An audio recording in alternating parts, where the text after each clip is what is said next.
Well, it ain't poison. Howdy y'all, this is Redwolf. I've been promising for some time now to do y'all up a video. Well, guess that ain't gonna work. But I've been promising to do y'all a video finishing up my pick a buoy video. And the one I'm going to talk about right now is the cold steel Shanghai Shadow. Excuse me, the Shanghai Warrior. The Shanghai Shadow is the shorter one. Been debating a lot on how I want to go about doing this review, and all the crazy going on in the world. My time schedule for doing it's flip-flopped all over the place. Matter of fact, I've turned the tree that we were chopping on, I have turned that into brisket smoking wood. So I had to come out here and chop up some stuff to start working on. I've been working on kind of a bushcraft house shelter kind of thing, so that I can have a spot to set up at. And I needed some more poles and stuff for it, and I decided it's as good a time as any to give y'all a little show and tell. So before I give you that show, and before I give you the show, I'm gonna give you a little bit of tell. So this is the Shanghai Warrior. As I mentioned, they make a smaller one. This is the Shanghai Shadow. For those of you who grew up around the time I did, this is not actually a Naruto knife. This is not a kunai. This is not a throwing knife, despite how you see it used in all the modern TV and anime and stuff. This is originally designed, I believe, by William Fairbairn, which is part of how I got its Shanghai name. He was a police officer down there, and that's where he came up with his ideas on what the perfect knife fighting thing was in the late Victorian Edwardian period. Around the time of World War I, I'm about to get mugged by mosquitoes, so y'all keep an eye out for them. He wanted to design a 20th century sword for going into combat with. He's a firm believer that it should have a pointy end, because in tight quarters, which is what they did a lot of, you get to do this kind of stuff. It needed to have a wide blade for getting in there and doing a lot of damage. No armor, we're talking soft targets. Probably in a fairly hot environment most of the time. For more delicate, heavy clothing type work, you know, eventually we get the commando knife and some of the fighting styles and stuff like that that I believe he helped work on. As a 20th century sword, I think it's not a bad idea. I think some of the originals are a little bit longer. You can see where we eventually get into like the smash it type concept, sort of playing in with the American bolo idea. As a knife, it's fast, man. It's light. There's not much to it. It's not super thick. It seems to hold an edge pretty good. Definitely a good fighter. You know, you lose some utility when you go double-edged on stuff like this, but I think it's still got enough meat on it, and with the way it's designed, to do a lot of chopping and a lot of your bushcraft, survival type stuff without really sacrificing too much. You can't really put your thumb on the back for sure. You could dull out part of this. Honestly, you know, if I was going to do anything to modify it, I'd probably take off about that much of the blade right there and have a little bit more to work with. Man, these mosquitoes just came out of nowhere. But I'm going to reposition and do that. Well, I'm thinking about it because I brought up ninjas and cartoons and whatnot. This looks like a kunai, and a lot of people think a kunai is a throwing knife. That's why I brought it up. The original kunais were not made out of steel. They were made out of just basic iron, and it is a Japanese gardening spade. It is not a knife, a weapon of any type. I suppose before I go into that also, it comes with a really nice Kydex sheath. The one I've got here is a little loose. It comes out sometimes. It's the same thing as the Marauder. It's kind of cold steel standard offering at this point. Nothing special, nothing wrong with it, nothing incredible about it. Let me reposition right fast and I'll do a little cutting on here. So I've got here a tree that is perpetually in a bad spot. And I'm going to do some chopping on it. and give y'all some idea of kind of what these different knives do as I'm getting this knocked out of the way, and I'm going to reposition and show you a little bit of smaller stuff in a second.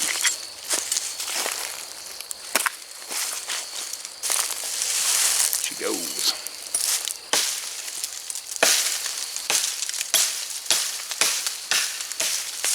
Now there's no hand shock here. I find that the easiest hold is to sort of hand shake it like this and catch it around the ring. I tend to be a little bit more accurate hitting it like that. It just sinks in there so easy. There's no... Here, cleaning that out right fast. There's no super aha lightsaber type moments, but it bites. I mean, my first, well, it's probably not worth showing you. My first cut went through here about 1/3 of the way. It just sinks really good. I'm going for a little bit of accuracy, a little bit of an angle, but it cuts good. You know, there's no trouble with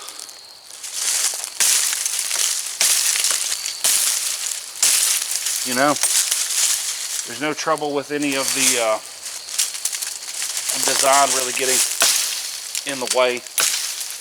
Not the best bushcraft knife I've ever had, but it more than, hard to say what I'm trying to look for here. It's not, I guess I did keep this over here a little bit.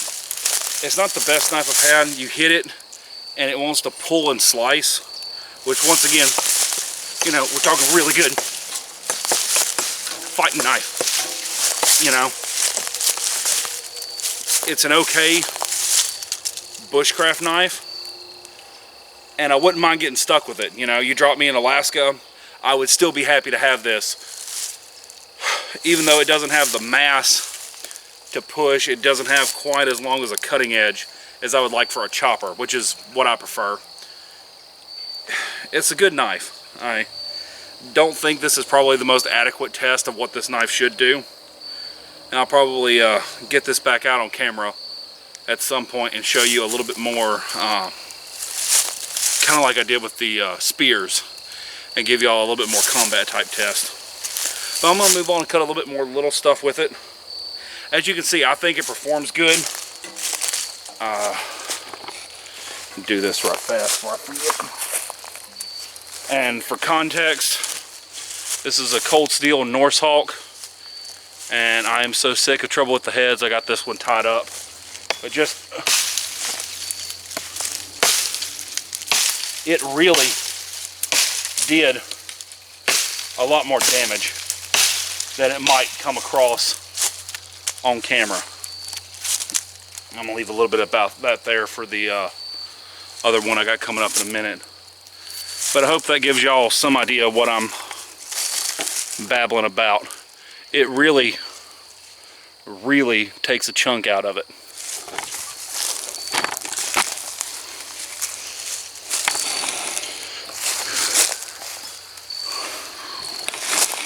Yeah.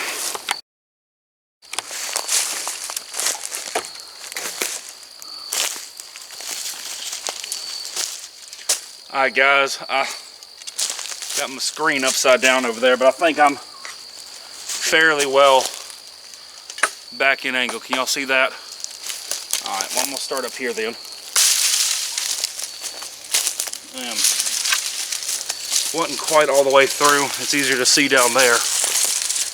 But, where are we at here? Here. Y'all can see this right here is smooth. And on the rest of it, it's got enough impact that it still drives through that. It's a very, very, it's a better tool than I want it to be for what I know it is, which should be much worse at this. Well,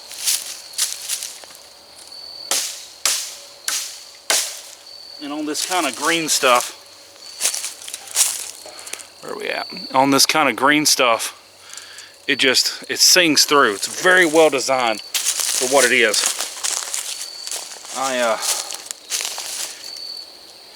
need a little bit more of this. Y'all see that now.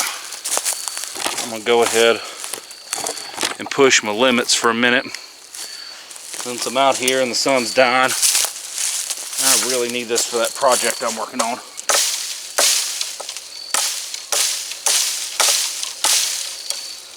Come on, there we go. And that's gonna be some of what's holding it up right there. That's one of those trees with that good bark you can make rope out of, and that tends to get stringy on that bottom side, not let it drop all the way. But this right here is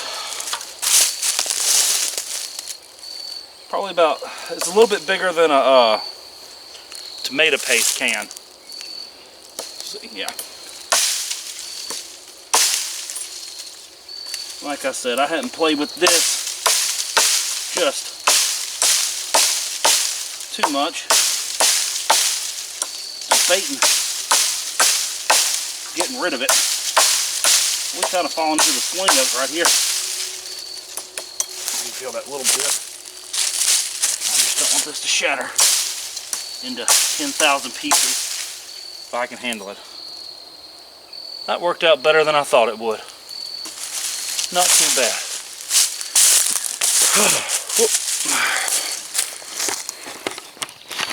Alright, well guys, and it was a kind of enlightening excursion for me. Still, you can't hardly tell I even used it. This is gonna stay in my inventory for a little bit. I don't want to like it. I don't want to like it. And this was a leftover blade from when I used to own a little sporting goods store. And I hadn't played with it too much because I've been thinking about trying to sell it off or something like that. And I was waiting to really do this review before I really came out here and just beat the tar out of it, because, you know, I'll snap a thing if I'm not too careful. But I'm familiar, this is with Cold Steel's, I believe they're SK5. I'm familiar with that steel. I kind of got an idea what to expect out of it. And this thing performs. You get a little bit, you get after those first couple of chops, you know, it's comfortable, you know, kind of handshake a little bit, not hammer. I like that. So I guess if you want my 2 cents, if you're thinking about it for a combat knife, I would 100% recommend. If you're thinking about or worried about needing a backup bushcraft knife, I don't think I'd worry about it too much. I think this is a really good standalone, especially for a large blade. I might get a more fine-tuned knife for doing smaller tasks, but this works. So this is Redwolf signing out. Next time, y'all keep up the good fight.